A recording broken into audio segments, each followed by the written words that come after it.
My roommate kept calling my boyfriend our boyfriend, but when she showed up in nothing but a bathrobe trying to come on to him, I decided it's time for her to find a new place to live. I, 19 female, have been dating my boyfriend Will, 20 male, for about 6 months now. I have been in relationships before, but this is definitely my first serious and healthy one, and I'm really happy with him. We met in our hometown, but we go to different universities that are about 2 hours apart. However, we try to see each other whenever we can, maybe about every 3 weeks. Usually, Will come and visit me, because 1. He has a car, so it's cheaper and more convenient for him, plus bus routes between our cities no longer exist since Greyhound shuttered, and 2. A lot of his courses are still online only, whereas I have in-person lectures, and 3. My house is a lot nicer than his. Whenever he visits, he stays for 4 to 5 days, which my roommates are okay with. He's also very nice and helpful. If I'm doing chores, he'll help, or he'll help take out the trash, wash dishes, or make me breakfast, etc. One of my roommates, Cass, 19 female, was dumped near the end of September, and since then, I felt like she has been weird with Will.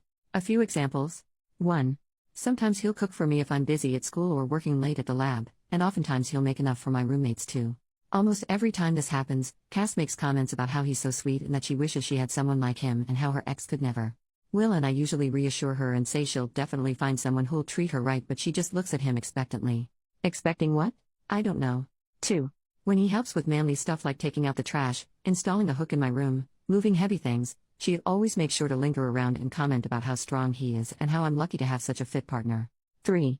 Whenever he visits, we literally can't avoid her. If we go out, Cass will ask to come with. My roommates and I use an app that tracks our location for safety reasons, and when I go out with Will and don't tell her, she'll usually text me asking me where I'm going, what my plans are, if I want to hang out, etc. We try to stay in my room, but if Will goes into the kitchen or something, Cass will always happen to wander in. We even have to lock my bedroom door when we sleep to make sure she doesn't come in. 4. I'm not much of a drinker, but after our midterms, Cass wanted to have a little thing with just the roommates. It was fun. We drank a little and watched movies. I'm pretty lightweight, so I got sloshed pretty fast, and at some point I was calling Will, and when Cass found out I was calling him, she was like, "Is that Will?" and kept ripping the phone from my hands very aggressively. She's a lot stronger than I am, and really loudly started talking about her intimate life and asking him about his, saying shit like, "Make sure you hit it deep." This is pretty in character for Cass, who claims to enjoy making people uncomfortable and makes these kinds of comments for shock value, but I felt like she should have turned it off around my boyfriend. She was only tipsy at this point, not really drunk.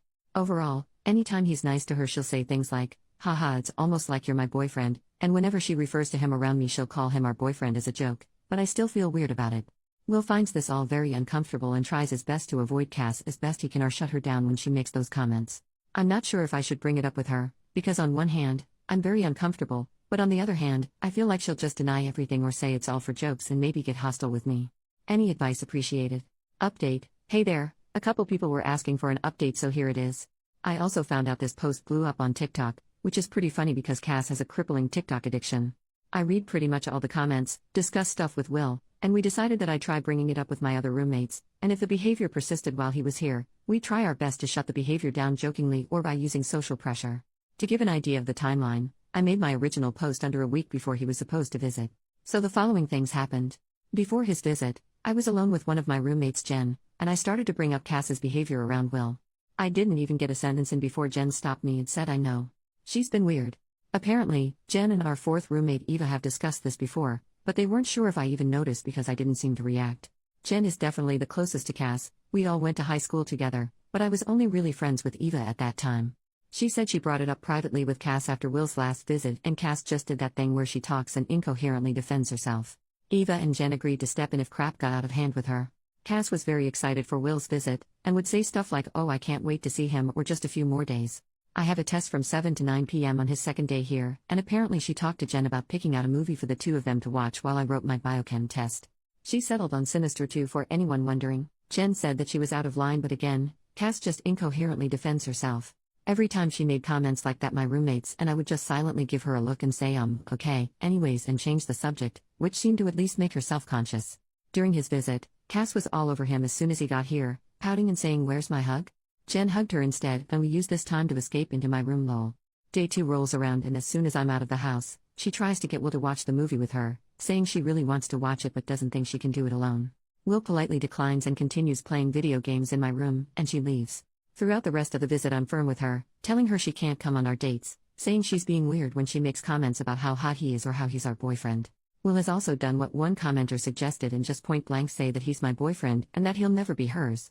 At some point, he's so aggravated he stops talking to her or acknowledging her at all because he was worried he would yell at her. I've never heard him raise his voice before this. As time wore on, I feel like she got increasingly desperate for Will's attention. This is the absolute craziest part. Just now, while I was showering, Cass went into my room, where Will is, in her underwear and a bathrobe, saying she knows he's playing hard to get but that he can't resist her, barf. Will started yelling at her to get the heck out, which alerted myself and my roommates. Eva and Jen dragged a tearful Cass out of my room. She even called me a skinny bitch on her way out. I think they're going to drop her off at a friend's house tonight. I'm just floored. I really did not expect her to go nuclear like this, but goddamn. Update 2. I saw some questions on my first update, but my post was locked before I could answer, as that was a pretty busy night, so I'll do my best to answer them now. Why did I need to lock the door when I slept? Basically, Cass would just come in and bother us, usually when she suspected we were making love. Even if we were just chilling or sleeping, Cass would come in and just talk at us. Sometimes she'd switch it up and just be crying. At first it seemed pretty harmless and we'd soothe her, but I grew weary as she never took these problems to our roommates. Why did Will keep coming over? As I said before, transportation between our universities no longer really exists unless we have a car. My family is not very well off, so me getting a car is not feasible, and honestly before this visit, it wasn't the biggest deal. She was just a little annoying, but it wasn't worth Will driving over 4 hours plus me missing school. So on to the update. I talked with my roommates, and Jen called Cass's mom. As pissed as I am, I'm obviously very concerned for Cass, as even though she wasn't the most pleasant person before, none of us could have expected her absolutely unhinged behavior. Cass has gone back home with her parents now. I haven't pried, so I don't know exactly what their plans are now or how she's doing, but it seems like she'll be away for a while, as her parents came back to pick up almost all of her belongings. They'll continue to pay her share of the rent and even left some apology pastries, which was very nice of them. As awful as that experience was for Will and I, we ultimately decided not to file any kind of complaint or restraining order for the time being, as her parents seemed to have the situation under control, and we didn't want to drag the issue out longer than it needs to be. I hope this is the final update. Thanks for following my story. Update 3. I wasn't really planning on making another update, but I saw that a lot of people were asking for one, though it is kinda boring. Will and I are still going strong and we're completely safe. I haven't heard from Cass since, but she still talks to Jen occasionally. From what I gather, the stress of school plus her breakup exacerbated some underlying issues which caused her to snap. I believe she's in an inpatient psychiatric facility, though it's unclear how long she'll be there or what exactly is going on with her. Her parents also suspect she may have been self-medicating with drugs, but it's nothing more than a suspicion at this point, and regardless, she's definitely clean now. Sorry this one was kinda boring. Unless something else happens, this'll probably be my last update on the situation. Thank you for your interest and well wishes.